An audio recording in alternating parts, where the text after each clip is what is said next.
5 जनवरी दिन मंगलवार WNS हिंदी के सूर्यास्त कार्यक्रम में मैं हूं आज आपके साथ Aryan Smith. Bird flu virus से कई राज्यों में आतंक का माहौल, मुर्गी के अंडों को बेचने पर लगी रोक।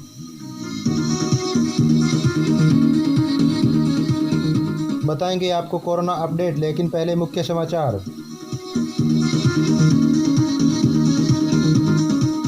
जाने माने पूर्व क्रिकेटर लक्ष्मी रतन शुक्ला ने मंत्री पद से आज दिया इस्तीफा। दिल्ली में नया संसद भवन बनाने को मिली मंजूरी, सुप्रीम कोर्ट ने सेंट्रल विस्टा परियोजना को दिखाया ग्रीन बैनर।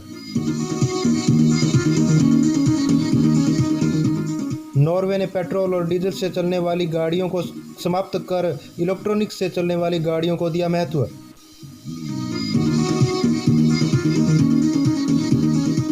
ब्रिटेन के प्रधानमंत्री बोरिस जॉनसन का आगामी भारत दौरा हुआ स्थगित।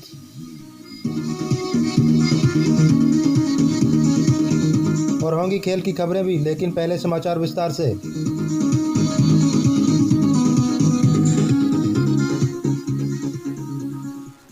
तो चलिए खबरों का सिलसिला शुरू करते हैं।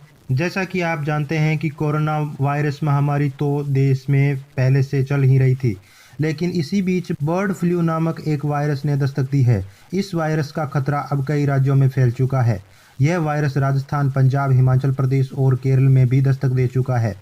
वहीं आपको बता दें कि केरल राज्य ने तो इस वायरस को राजकीय आपदा भी घोषित कर दिया है। वहीं कई राज्यों में इस वायरस से हजारों पक्षियों के मरने की खबर भी मिल रही है।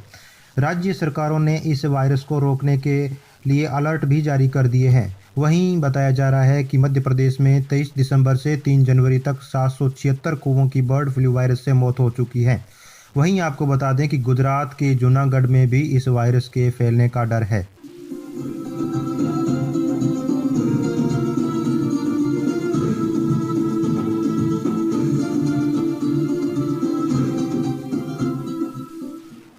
और अब आपको कोरोना से जुड़ी हुई कुछ आज की ताज़ा अपडेट बता देते हैं। रिपोर्ट सुनाएंगे वीके। भारत में कोरोना वैक्सीनेशन का काम शुरू होने से पहले ही नए केस में गिरावट दर्ज की जा रही है। बीते दिन भी भारत में अमेरिका, ब्रिटेन, रूस और ब्राजील से कम केस आए हैं। देश में 6 महीने बाद सबसे कम कोरोना केस आए हैं और लगातार दूसरे दिन 17,000 से कम मामले आए हैं। पिछले 24 घंटे में 16,375 नए संक्रमित मरीज सामने आए हैं। 201 लोग कोरोना से जिंदगी की जंग हार गए हैं। अच्छी बात यह है कि बीते दिन 29,091 मरीज कोरोना से ठीक भी हुए हैं। स्वास्थ्य मंत्रालय के ताजा आंकड़ों के अनुसार भारत में कोरोना के कुल मामले बढ़कर 1,03,56,000 हो गए हैं। इनमें से अब तक 1,39,850 लोगों की अपनी जान गंवानी पड़ी है। कुल एक्टिव केस घटकर 2,31,000 पर आ गए हैं। अब तक कुल 99,75,000 लोग कोरोना को मात देकर ठीक भी हो चुके हैं। 17 करोड़ से ज्यादा कोरोना टेस्ट अब तक किए जा चुके हैं। भारतीय चिकित्सा अनुसंधान परिषद के मुताबिक 3 जनवरी तक कोरोना वायरस के लिए कुल 17 करोड़ 65 लाख कोरोना के सैंपल टेस्ट किए गए हैं, जिनमें से 8.96 लाख सैंपल कल टेस्ट किए गए। देश में पॉजिटिविटी रेट 7% है। 33 राज्यों और केंद्र शासित प्रदेशों में कोरोना वायरस के 20,000 से कम सक्रिय मामले हैं। कोरोना वायरस के कुल सक्रिय मामलों में 40% मामले केरल और महाराष्ट्र से हैं। मृत्यु दर और रिकवरी रेट महाराष्ट्र, कर्नाटक, आंध्र प्रदेश, तमिलनाडु और केरल में सबसे ज्यादा रिकवरी रेट हुई है। कुल रिकवरी रेट के 52% मामले इन्हीं 5 राज्यों में हैं। सभी राज्यों और केंद्र शासित प्रदेशों में कोरोना वायरस का रिकवरी रेट 90% से ज्यादा है। राहत की बात यह है कि मृत्यु दर और एक्टिव केस रेट में लगातार गिरावट दर्ज की जा रही है। देश में कोरोना से मृत्यु दर 1.45% है, जबकि रिकवरी रेट 96% से ज्यादा है। एक्टिव केस 2.5% से भी कम है। सबसे ज्यादा एक्टिव केस महाराष्ट्र में है। एक्टिव केस मामले में दुनिया में भारत का 10वां स्थान है। कोरोना संक्रमितों की संख्या के हिसाब से भारत दुनिया का दूसरा सबसे प्रभावित देश है। रिकवरी दुनिया में अमेरिका के बाद सबसे ज्यादा भारत में हुई है। मौत के मामले में अमेरिका और ब्राजील के बाद भारत का नंबर है। WNS रिपोर्ट के साथ मैं वीके।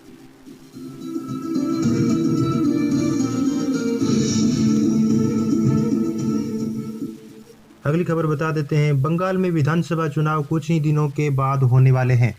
पश्चिम बंगाल की मुख्यमंत्री एवं तृणमूल कांग्रेस की अध्यक्ष ममता बनर्जी को एक और झटका लगा है। लक्ष्मी रतन शुक्ला ने बंगाल के खेल मंत्री पद से इस्तीफा दे दिया है।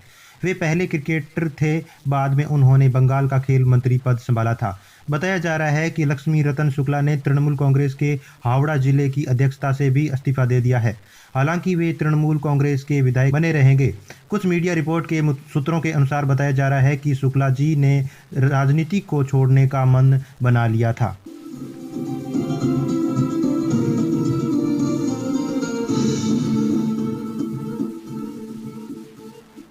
आपको बता दें कि आप हमारा कार्यक्रम YouTube, फेसबुक पर भी सुन सकते हैं।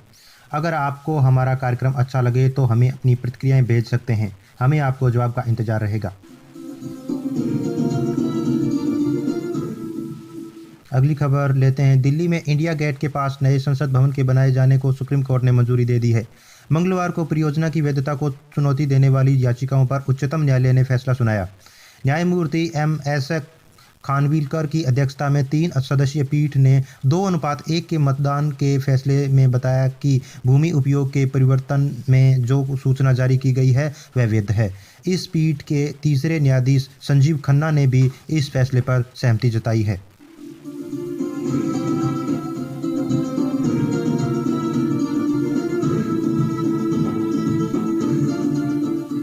जैसा कि आप जानते हैं कि हमने एक नया कार्यक्रम शुरू किया है जिसका नाम है इतिहास के पन्ने, जिसको आप सोमवार से रविवार तक यानी कि हफ्ते के 7 दिन आप सुन सकते हैं।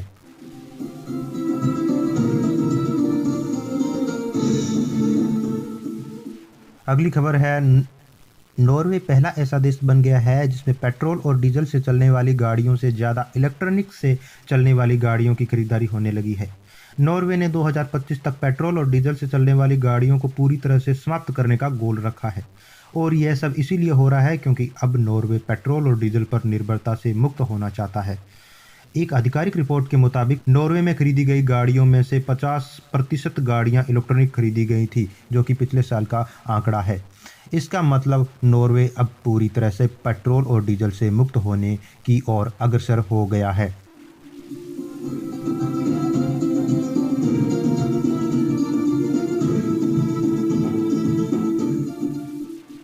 जैसा कि आप जानते हैं कि पिछले महीने ब्रिटेन के प्रधानमंत्री बोरिस जॉनसन को भारत आने का आमंत्रण दिया गया था आगामी गणतंत्र दिवस पर, लेकिन अब वो दौरा स्थगित हो गया है। इसकी ज़्यादा रिपोर्ट सुनिए कंचन से। ब्रिटिश प्रधानमंत्री बोरिस जॉनसन का भारत दौरा रद्द हो गया है।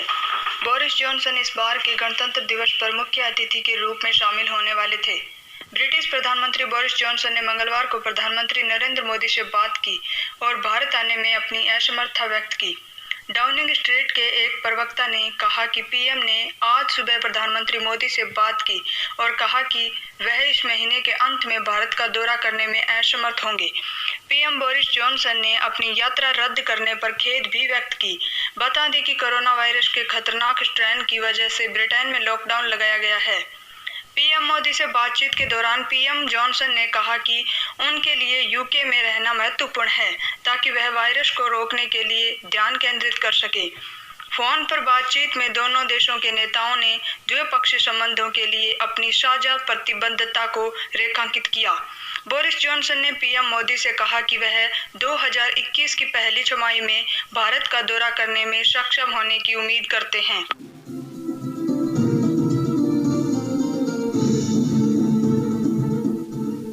एक बार फिर आपको बता दें कि आप हमारा कार्यक्रम सोमवार से शुक्रवार तक सुन सकते हैं YouTube और Facebook पर। तो अब चलते चलते आपको खेल की खबर बता देते हैं।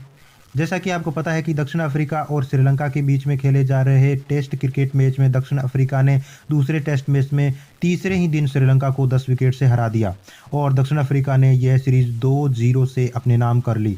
श्रीलंका ने 67 रनों का पीछा करते हुए दक्षिण अफ्रीका की टीम ने एडन मार्क्रम के 36 रनों तथा डीन एल्गर के 31 रनों की बदौलत ये मैच 13.2 ओवर में ही अपने नाम कर लिया। तो आज का सूर्यास्त कार्यक्रम आयरन स्मिथ को समाप्त करने की अनुमति दीजिए। कल फिर मिलेंगे देश और दुनिया की ताज़ा तरीन खबरों के साथ। तब तक के लिए नमस्कार।